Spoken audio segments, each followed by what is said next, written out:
Je lis mon Coran, je lis ma Bible, je fais mes courses, je rentre chez moi, je ne regarde pas la télé parce que tout est péché, tout est haram. Je ne parle pas aux chrétiens parce qu'ils sont perdus, parce que c'est un livre qui est mélangé, ils disent que Jésus c'est ceci, donc du coup je ne les parle pas parce qu'ils sont égarés. Moi je reste dans ma foi, je lis mon Coran, je lis ma Bible, et les autres, ils iront en enfer. Il y a vraiment des gens comme ça. Il y a vraiment des gens qui pensent que parce qu'ils vont lire le Coran ou la Bible tous les jours, ou la Torah tous les jours, ça les protège contre le paradis ou l'enfer. Dans cette vidéo, je vais vous parler d'un sujet assez touchy. Je vais parler de religion. Alors, je sais souvent que pour éviter des discords, pour éviter des gros clashs, parce que les gens sont devenus tellement sensibles et immatures qu'ils ne veulent pas entendre quelqu'un d'autre qui a un autre avis, surtout sur des sujets aussi personnels que la religion. Donc, on va essayer intelligemment d'en parler, sans pour autant mettre en danger des personnes proches, parce que ce que je veux dire dans cette vidéo, c'est quelque chose qui me... C'est une réflexion que j'ai beaucoup eue tout au long de ma foi. Pour ceux qui ne le savent pas, donc je suis de foi chrétienne de par ma famille, et de par mes voyages, j'ai passé beaucoup de temps en Asie. En tout cas, tout mon âge adulte, je me suis formé en tant qu'homme, donc de mes 18 ans jusqu'à ma vingtaine en Asie. Et je suis arrivé en France, on va dire, déjà adulte. Ce que je voulais dire, c'est que la relation avec Dieu, je parlais de ça dans cette vidéo, et je parlais aussi de... Bon, je ne vais pas beaucoup parler de l'islam parce que je ne maîtrise pas. Je maîtrise un tout petit peu, avant même de rencontrer ma femme qui, elle, est musulmane. Je m'intéressais déjà à cette religion et je trouvais qu'il y avait beaucoup de similarités, contrairement à ce qu'on m'avait dit dans le passé. Alors, je voulais faire un gros disclaimer déjà. Toutes ces personnes qui sont... toute la team kamite qui est beaucoup dans l'injure concernant les religions abrahamiques. Le but ici, ce n'est pas vraiment de parler de est-ce que la religion a été importée de force. C'est pour ça on n'a pas le droit de choisir une religion abrahamique parce que c'est des religions qui ont été importées de force. On nous a forcé à croire à ces religions-là. En tout cas, on a obligé à nos ancêtres à se convertir. Un propos qui se tient. Je ne suis pas du tout borné à ce niveau pour le dénier. Je viens juste de mettre un timer pour vous respecter parce que sinon je veux parler toute la journée. Alors partons du simple principe où Dieu est tout puissant. D'accord, il a tout créé, il a donné la vie à l'être humain, la vie aux animaux, les plantes et tout le reste. En tout cas, tout ce que vous connaissez déjà, le cosmos et tout le reste. Alors, moi, ce qui me dérange un peu dans la logique religieuse, c'est qu'on dise aux gens, vous êtes faits. Au fait, non. Déjà, la première chose que je trouve assez, si vraiment Dieu, selon les mêmes écritures, tant musulmane que chrétienne, parce que comme je disais, il y a tellement de similarités, je ne sais même pas pourquoi on s'attarde sur les différences. Moi qui ai eu la chance de lire pas mal de sourates, de les écouter, ou même d'en parler avec ma femme, il y a beaucoup de similarités que les gens, franchement, le jour que tu liras le Coran et la Bible, tu verras, au fait, ça descend d'un même créateur. Et donc, moi, la seule chose où j'ai un bug, peut-être que vous allez m'aider, c'est de me dire que pourquoi un Dieu, ou pourquoi on va rester sur un Dieu, parce qu'on dit souvent que celui qui va, pour ceux qui croient au paradis, ça encore on pourra en discuter si ça existe vraiment, si ça existe, mais restons vraiment sur le fait qu'il existe le paradis et l'enfer. J'ai du mal à croire qu'un créateur va te mettre sur terre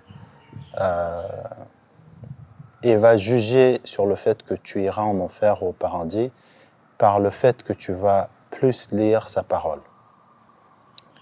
Au fait, c'est comme si on part de ce principe-là, j'ai comme l'impression Dieu j'ai comme l'impression qu'on veut dire à Dieu que parce que je vais être loyal à ta parole, parce que je veux maîtriser tes écritures, en tout cas la Bible, le Coran, c'est grâce à ça que tu vas m'envoyer au paradis, en fait. Et tout le reste, je m'en fiche. Parce que quand tu vois le nombre de musulmans, le nombre de chrétiens, le nombre de juifs, en tout cas le nombre des personnes qui ont reçu cette religion abrahamique-là, ces religions abrahamiques-là, leur obsession première, c'est moi j'ai ma parole, je maîtrise un maximum les rituels et tout le reste, et les autres, vous allez aller en enfer parce que vous n'avez pas reçu, vous n'avez pas été choisi par un prophète quelconque. Et pour moi, en fait, pour moi, ça n'a pas de sens. Honnêtement, je ne pense pas que Dieu, avec toute la puissance qu'il a, avec tout ce qu'il a fait, a besoin de nos prières pour qu'il juge ou non de nous envoyer en enfer ou pas. Moi, je pense que c'est beaucoup plus profond que ça. Je pense pas déjà qu'il ait besoin qu'on s'agenouille tous les jours pour qu'il juge si on est des bonnes personnes. Si on part vraiment sur ce simple principe, je pense qu'il y a quelque chose qu'on occulte sur la mission même pour qu'on a envie. Pour moi, c'est la transmission de l'amour, c'est la compréhension, c'est l'entretien aussi de la création divine, la connexion avec sa nature, le respect de l'autre,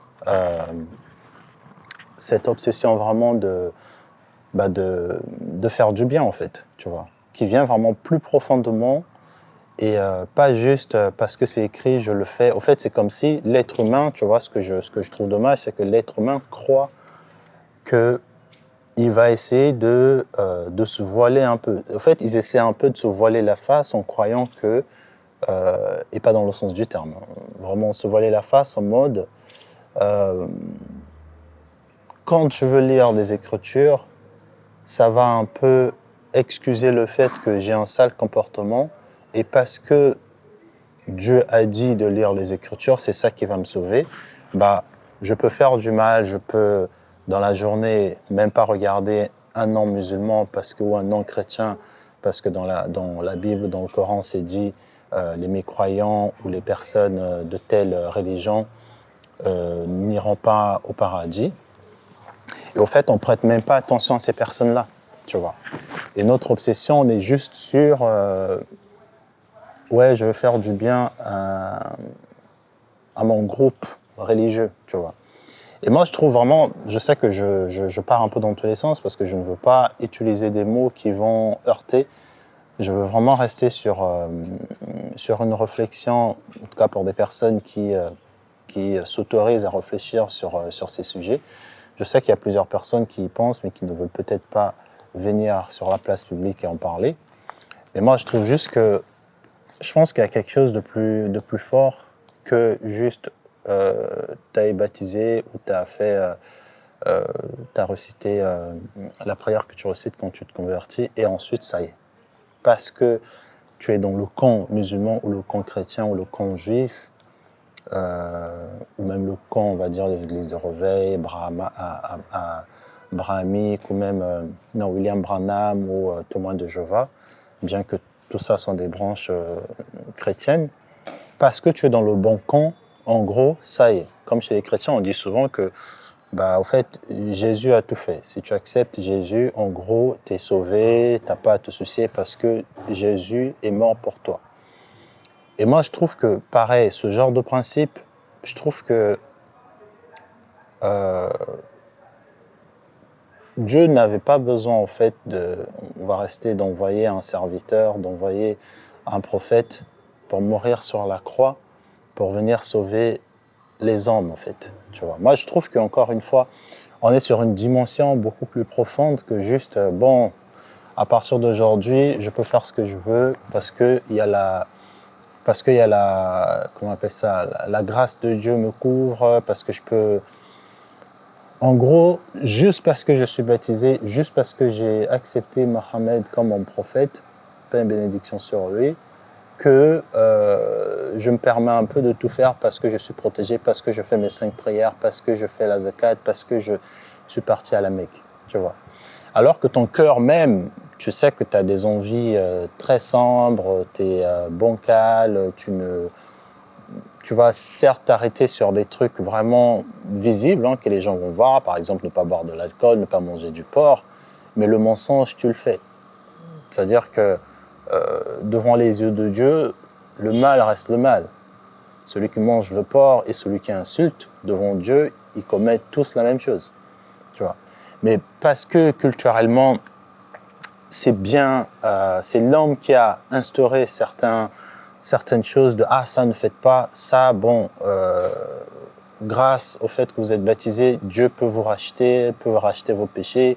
Ou par exemple, on dit souvent avec l'islam qu'il y a la dernière semaine sainte où tous vos péchés du monde seront pardonnés. Et pareil pour les chrétiens aussi, il y a une période comme ça. En fait, je me dis, on se focalise tellement sur le rituel qu'on oublie vraiment d'entretenir sa relation avec son créateur, en fait. Vraiment une relation intime. Et moi, aujourd'hui, pourquoi il y a plusieurs personnes qui s'étonnent que je sois croyant, parce que je n'ai pas une relation fanatique avec mon créateur. Je n'ai pas une relation de livre avec mon créateur. J'essaie de développer, ou je suis en train de développer depuis plusieurs années, une relation vraiment intime. De me dire que, au-delà des Écritures, quelle est ma cause, quelle est ma raison de vivre, tu vois. Comment quelqu'un, en me voyant, peut se dire que il y a un truc qui fait que ce gars-là est exceptionnel. Qu'est-ce qui le motive? Quel est son... pourquoi il se démarque autant? Et je veux qu'ils aillent chercher et se dire que, en fait, non, c'est une personne qui a respecté... qui respecte son créateur, qui respecte le prochain, parce que j'ai du respect pour l'être humain, parce que c'est mon créateur qui l'a créé, j'ai du respect pour la nature, j'ai du respect pour... je suis dans l'harmonie, au fait, tu vois. Et encore, pour revenir à mon propos, parce qu'on est à bientôt 10 minutes, tout ce que je voulais dire, c'est que je ne pense pas que tu peux flatter Dieu en te disant « je vais faire chez nous, on dit un carême de 30 jours, ou je vais faire un jeûne de tant de jours, ou je vais aller faire des offrandes. Et c'est pendant cette période-là que Dieu va plus m'aimer, ou c'est grâce à ces actions-là que je serai récompensé. » Au fait, Dieu n'a pas besoin que tu pries ou que tu lises le livre qu'il a envoyé de par ses prophètes pour qu'il t'envoie au fait au paradis. C'est-à-dire même que si on part de ce principe-là, il sait déjà que tu iras là-bas. Parce qu'on dit que Dieu, il sait tout, il connaît tout, il a déjà ta vie, ta destinée dans ses mains. Il sait déjà comment tu vas finir, il sait déjà le jour de ta mort. Donc pourquoi penser que toi, en tant qu'être humain, tu as la même mise au fait sur le changement de ta destinée qui a déjà été écrite par ton créateur. Tu vois ce que je veux dire?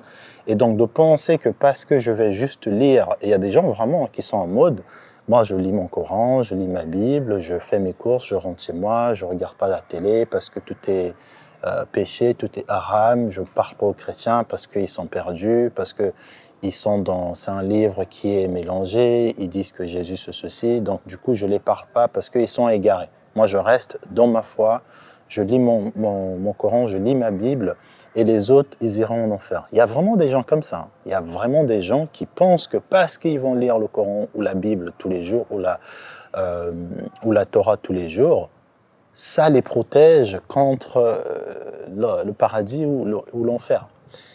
Et donc ta mission de vie, pourquoi Dieu t'a envoyé sur terre, pourquoi Dieu a préservé ta vie jusque là où tu es, non, c'est juste pour que tu l'adores.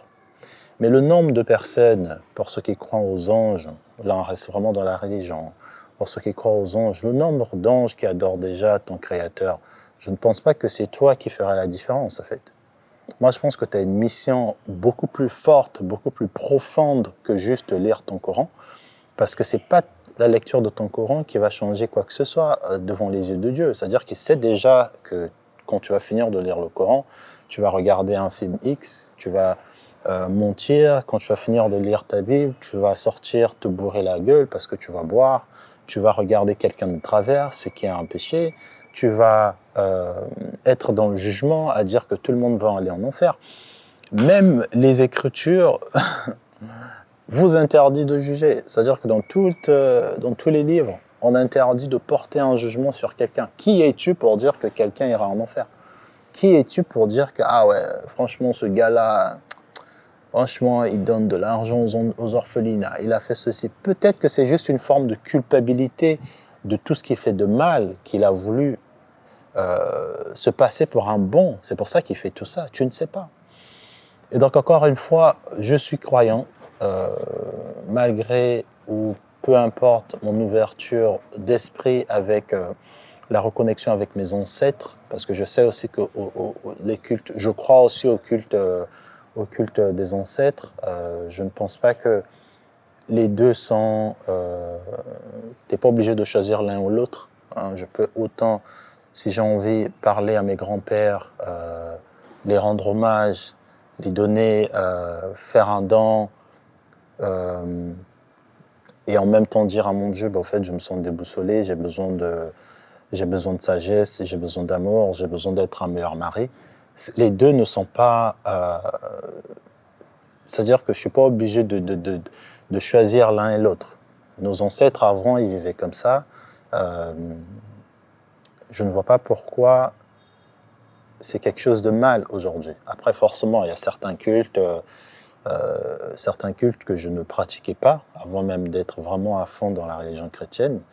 Donc moi, je pense vraiment qu'il faut qu'on arrive à développer cette sagesse que notre Créateur nous a mis, en tout cas, pour qu'on essaie vraiment d'aller loin, tu vois, d'aller loin dans notre spiritualité, d'aller loin, d'utiliser aussi cette intelligence spirituelle-là pour mieux discerner certaines écritures, parce que moi je suis convaincu qu'il y a certains textes qui étaient écrits vraiment pour un certain temps. Vous allez dire que oui, la Bible, le Coran, ça n'a pas de temps, c'est intemporel, mais je suis persuadé qu'il y a certaines choses qui vraiment étaient destinées à un certain temps. Autant au niveau vestimentaire, autant en fonction, parce qu'il y a certaines personnes qui s'habillaient de certaines manières en fonction de certaines zones géographiques dans lesquelles elles étaient. Et donc, aujourd'hui, on est beaucoup dans le fanatisme, on est beaucoup aussi dans le suivisme, parce qu'en tant qu'être humain, je pense que c'est l'erreur un peu qu'on a et que Dieu avait très vite compris, c'est-à-dire qu'on est beaucoup plus rattaché aux images qu'aux messages. On est beaucoup plus attaché au messager qu'au message.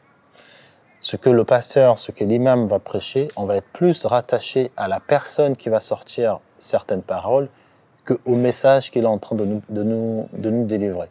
Et c'est ça la grosse problématique en fait,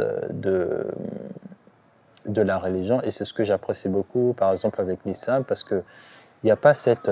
déjà, on ne sait pas à quoi ressemble le prophète, paix et bénédiction sur lui. Donc il y a un peu une forme de détachement déjà, de fanatisme. Tu vois, on ne s'attache pas à une image, bien qu'on s'attache malheureusement toujours à son histoire, à sa personnalité. Il y a plein de livres qui ont été écrits sur lui, que plein de musulmans suivent, hein, sa manière de vivre, sa manière de faire la prière et tout. Mais pas vraiment le message en lui-même, pas vraiment comment le Coran a été envoyé. Je trouve qu'il y a beaucoup plus de personnes qui vont se focaliser sur les livres écrits par certains savants sur la vie du prophète que sur le message que le prophète a envoyé qui vient du Créateur. Tu vois. Et ça, c'est pareil chez les chrétiens. Il y a beaucoup plus de personnes qui vont se focaliser sur le message de Jésus, non, sur la personne, donc Jésus, son existence sur terre, ce qu'il a fait, et pas sur le message qu'il nous donne qui est « adorez votre Dieu, servez-le, vous êtes amour, si vous faites des choses qu'entre vous, vous n'avez pas fait quelque chose d'exceptionnel. » tu vois. Donc même lui-même, dans ce message, il nous pousse à aller vers l'étranger. Il nous dit dans plusieurs livres, si vous prêchez qu'entre vous, vous n'avez rien fait d'exceptionnel. Ça veut dire que sortez dans votre zone de confort. Si tu es chrétien et que tu penses que parce que c'est toi qui as reçu la parole, que tu devras rester qu'entre chrétiens, même ton prophète te dit que non, sors, va voir des pêcheurs, va...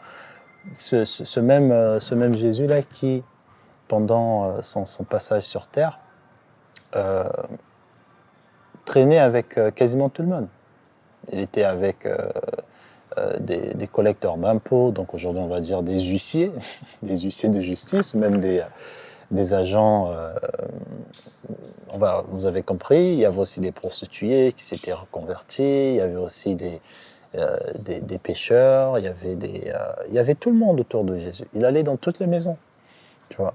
Et aujourd'hui, ces mêmes personnes qui parlent de Jésus, là, ce sont des personnes sectaires. C'est-à-dire que quand tu vois un chrétien, là, comme on dit, un vrai chrétien nouveau baptisé, là, mon gars, il n'a pas le temps de parler à un musulman, il n'a pas le temps de parler à un non-baptisé. Son seul message, c'est que vous allez tous aller en enfer. Et ça, c'est souvent ce que je trouve dommage. Je vais terminer parce qu'on est à 18 minutes. Pour ceux qui ont regardé le film fictif du prophète Mohammed, paix et bénédiction sur lui, quand tu regardes ce film, ce que j'ai beaucoup aimé, c'est que il y a je ne sais pas si c'est vers la fin, mais en tout cas, le prophète se refuge dans une église, en tout cas dans un temple chrétien. Et donc, le prêtre qui les accueille leur dit, en fait, lisez-moi une parole de votre Dieu. Je veux écouter ce que votre Dieu dit, parce qu'on m'a dit que vous avez une nouvelle parole, en tout cas un nouveau message venant de Dieu. Donc je veux entendre. Et pendant qu'il lisait ce message, en fait, ce prêtre en face lui dit, en fait, je reconnais, ça c'est... En tout cas, là, j'utilise mes mots. Venez pas et dit, ouais, Kestin, il n'avait pas dit ça comme ça. Mais en gros, le prêtre en face de la troupe du prophète disait que oui, en fait, on reconnaît ces paroles, ces écritures, c'est bel et bien les écritures divines, tu vois. Et ils ont été recueillis. Et c'est grâce à cette église-là que le prophète aussi n'a pas été arrêté, que ses serviteurs aussi se sont réfugiés dans cette église. Et c'est pour montrer vraiment la similarité entre toutes les religions. Moi, je trouve que malheureusement, on se focalise trop sur les images. Comme je disais, on n'est pas beaucoup focalisé sur le message, parce que si tu écoutes vraiment, comme je dis, à froid, le Coran et la Bible, il y a beaucoup de livres qui se ressemblent. Souvent on dit que le Coran c'est l'Ancien Testament de la Bible. Et même dans le Nouveau Testament aussi, il y a le Nouveau Testament qui est l'arrivée de Jésus, donc le message de Jésus pendant son passage sur terre. Mais l'Ancien Testament, il y a beaucoup de livres qui ressemblent au Coran. Quand tu lis les Deutéronomes, quand tu lis le livre, il y a tellement de livres, tu vois. Donc voilà les gars, cette vidéo je voulais pas parler pendant longtemps, mais voilà. Donc on est dimanche aujourd'hui, dimanche 17 mars 2024, je suis en Côte d'Ivoire toujours. Et dites-moi ce que vous en pensez. Et s'il vous plaît, pour cette vidéo, exceptionnellement, je vais mettre en surveillance tous les commentaires. Parce qu'encore, comme je disais au début, le but était de pousser des personnes à juste se poser les questions. Et je veux aussi que les chrétiens, les musulmans et les juifs qui vont regarder cette vidéo se disent que, oui, en fait, Dieu n'a pas besoin de ma prière pour juger si oui ou non je vais aller en enfer. Il a besoin d'autre chose. Tu vois, il ne t'a pas envoyé ici pour que tu lises son message qu'il connaît déjà. Qu'est-ce que ça va l'apporter? Et je pense que c'est quand même très réducteur de dire que pour ta récompense de ta loyauté, je vais t'envoyer au paradis. Non, il aurait dû juste te garder au paradis dès ta création. Pourquoi t'envoyer ici pour te... Non, moi, encore une fois, je pense qu'il y a quelque chose de plus. Pour ceux qui croient au paradis et à l'enfer, je pense que si vous croyez en ce lieu-là, il y a quelque chose de plus qui fera que vous alliez dans ces lieux-là. Pas juste le fait que vous lisiez ou non. Parce que ça veut dire que toutes les personnes qui ont fait du bien dans ce monde, avant l'arrivée des religions, ils sont tous en enfer.